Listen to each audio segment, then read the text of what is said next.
Ang positive parenting ay napaka-importante para sa pagbuo ng isang matatag na pamilya.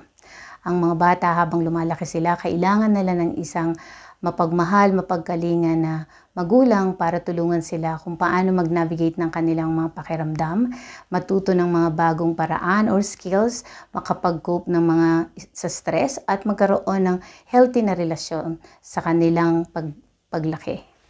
Ano-ano ba ang mga paraan para magkaroon o ma-practice natin ang positive parenting?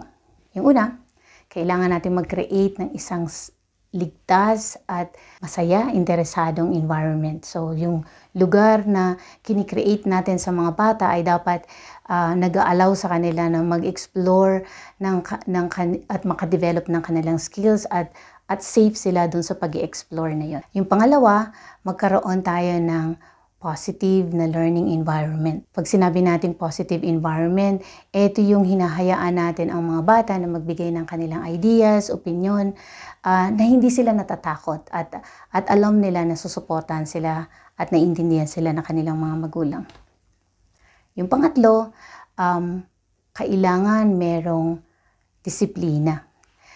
Pero yung disiplina dapat malinaw, yung mga rules and boundaries. Hindi lang malinaw pero ito dapat consistent. Hindi po pwede na ngayon okay, bukas hindi. So consistent, firm at saka clear na rules and boundaries nakakatulong sa pagkakaroon ng isang positive parenting. Ang isa pang paraan para magkaroon ng positive parenting ay magkaroon tayo ng realistic expectations sa ating mga anak. Hindi sila perpekto, magkakamali sila.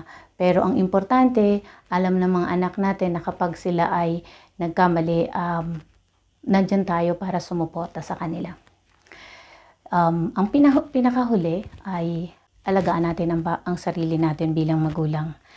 Hindi tayo magiging mabuti at makakatulong sa mga anak natin kung tayo mismo ay hindi nag-aalaga ng sarili natin.